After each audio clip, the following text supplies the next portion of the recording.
জ্বালানি এবং বিদ্যুৎ প্রতিমন্ত্রী যে লোকটা একটা নাস্তিক এবং ইসলাম বিদ্বেষী, আপাতমস্তক ইসলাম বিদ্বেষী। ইসলামিক বক্তা এবং কুষ্টিয়া ৩ আসনের সংসদ সদস্য মুফতি আমির হামজার বিরুদ্ধে গ্রেফতারি পরোয়ানা জারি করা হয়েছে। মঙ্গলবার সিরাজগঞ্জে চৌহালি আমলি আদালত এই গ্রেফতারি পরোয়ানা জারি করেন। কিন্তু ঠিক কী কারণে তার বিরুদ্ধে এই পরোয়ানা? আমি তৌহিদ বলছি, প্রথম আলো সাংবাদিক। আমি গাড়ির ভেতরে পরে চুরি হয়নি। সিরাজগঞ্জে যে আদালতে আপনার বিরুদ্ধে গ্রেফতারি পরোয়ানা জারি করেছে, বিষয়টা আপনি শুনেছেন কিনা? জানি না স্যার। ২১ এপ্রিল সিরাজগঞ্জের অতিরিক্ত চিফ জুডিশিয়াল ম্যাজিস্ট্রেট আদালতের বিচারক এ বিষয়ে নির্দেশ দেন।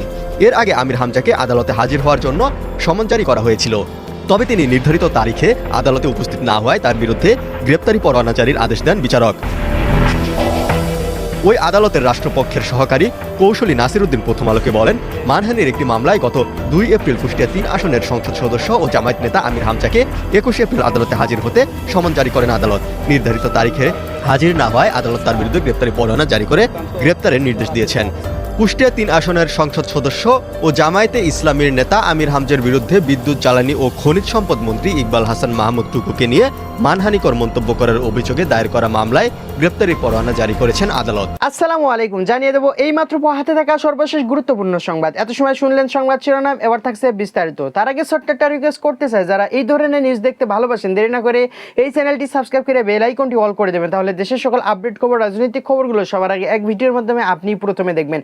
শুরুর অংশ শুনে হয়তো বা বুঝতে পেরেছেন যে আজকে নিউজটা কোন বিষয় এবং কোন দিকে ইঙ্গিত করতেছে। তা আমরা বেশি দেরি করতে চাচ্ছি না দর্শক, চলুন আমরা লাইক দিয়ে একের পর এক ধারাবাহিকভাবে আজকে সকল আলোচিত খবরগুলো দেখে আসি।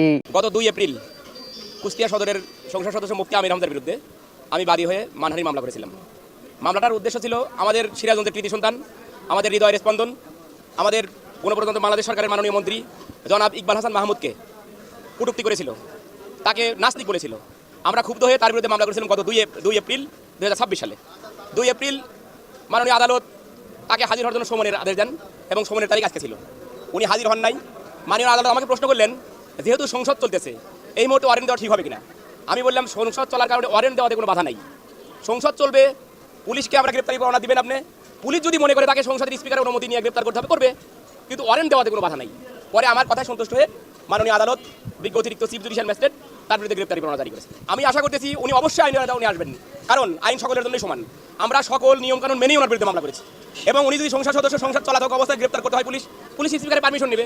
যেহেতু আদালতের গ্রেপ্তারি পরোয়ানা, এখানে অবশ্যই মাননীয় স্পিকার পারমিশন দেবেন। আপনারা জানেন যে আমাদের সিরাজগঞ্জের অভিভাবক ইকবাল হাসান মাহমুদ টুকু ভাই সম্বন্ধে যে কথা বলছে, নাস্তিক বলছে, নাস্তিক শব্দের আমরা ব্যাখ্যা, আপনারা জানেন যে আমরা বিভিন্ন হাফেজ এবং বিভিন্ন মসজিদের ইমাম সাহেবদেরকে নিয়ে কিন্তু আমরা বলছি যে আপনারা এটার ব্যাখ্যা দেন যে নাস্তিক কাকে বলে। তারা ব্যাখ্যা দিয়ে দিছে, আইনের মতো চলবে এবং আমরা তার গ্রেপ্তারি পরোয়ানা জারি করছি এবং আমরা চাচ্ছি যে সে অনতিবিলম্বে গ্রেপ্তার হোক এবং সে আইনের আওতায় আইসা তার জামিন হোক, সে নিয়ে যাক এবং সেই আইনের মোকাবেলা করুক।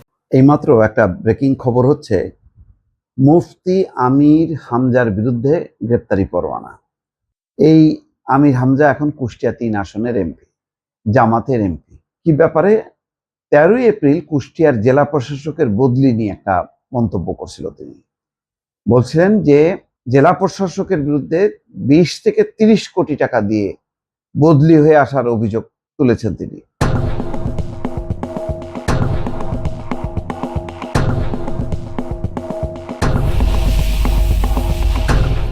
এই বক্তব্যের জন্য লিগ্যাল নোটিশ দেওয়া হয়েছিল।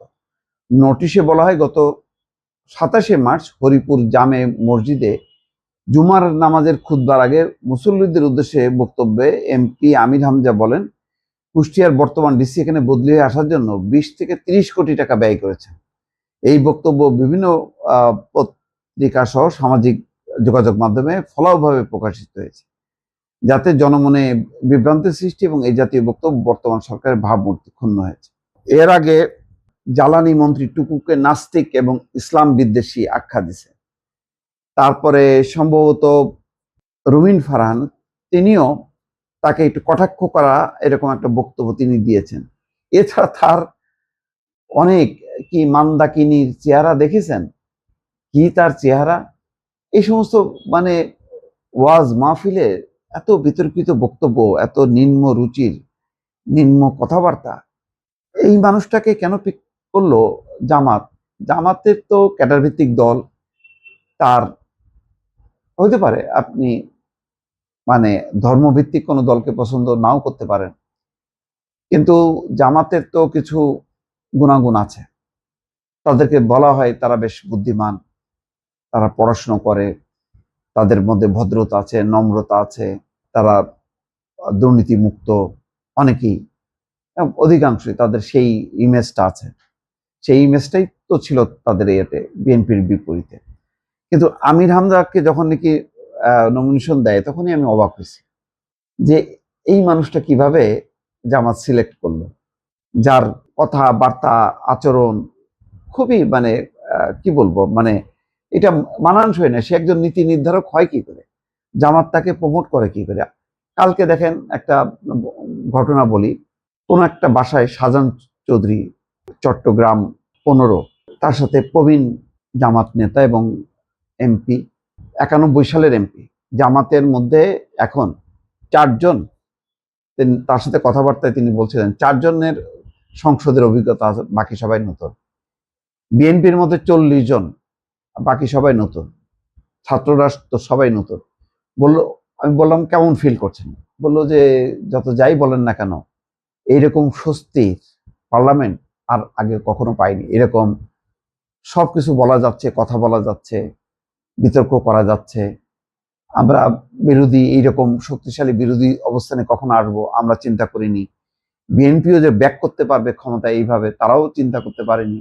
সব মিলায় যত তর্ক বিতর্ক যাই হোক না কেন, এটা তো হবেই, কিন্তু মানে এটা একটা অসাধারণ, এটা অন্যরকমের। তরুণরা আছে, আমরা আছি, বিএনপি আছে, মানে একটা নিশ্চিত পরিবেশ, নিরাপদ, স্বস্তিদায়ক একটা পরিবেশ। দেখেন কোনো অশান্তি দেখলাম না, খুবই মানে বুদ্ধিদীপ্ত তার কথাবার্তাগুলো। ভালো লাগলো যে তিনি একেবারে উড়াই দিলেন না, মানে বিএনপিকে গালাগালি করলেন না, সবার প্রতি সম্মান রেখে তিনি কথাবার্তাগুলি বললেন। কিন্তু তার বিপরীতে এই যে কুষ্টিয়া 3-এর আমির হামজা কেমনে হয়, এটা মানানসই হলো? এগুলি এখন জানি না। গ্রেপ্তারি পরোয়ানা জারি হয়েছে, সিরাজগঞ্জের আদালত জারি করছে। তো এখন স্পিকারের গ্রেপ্তার করতে গেলে স্পিকারের অনুমতি নিতে হয়, এটা হয়তো স্থগিত হয়ে যাবে। কিন্তু জামাতকে ভাবা উচিত যে এই আমির হামজা দলকে কি সম্মান দেবে, আর দেশের জন্য আসলে কতটুকু কন্ট্রিবিউট করতে পারবে, এগুলি বিবেচনা করা উচিত। জামাতের কাছে এটা একেবারেই প্রত্যাশা করিনি এবং এটা মানানসইও না। প্রিয় দেশবাসী, আপনারা যে যেখান থেকে ভিডিওটি শুরু থেকে শেষ নামাতে দেখেছেন, আপনাদের সকলকে অসংখ্য ধন্যবাদ জানাই। যদি ভিডিওটি ভালো লেগে থাকে তাহলে প্রচুর পরিমাণ শেয়ার করবেন এবং কমেন্ট করতে ভুলবেন না। যারা নতুন আছেন অবশ্যই চ্যানেলটি সাবস্ক্রাইব করে দেবেন, তাহলে দেশের সকল খবরগুলো সবার আগে এক ভিডিওর মাধ্যমে আপনি কিন্তু প্রথমে দেখতে পারবেন। দর্শক, আমরা বেশি দেরি করতে চাচ্ছি না, আজকের মতো বিদায় নিচ্ছি। দেখা হবে পরবর্তী কোনো নিউজে। আসসালামু আলাইকুম।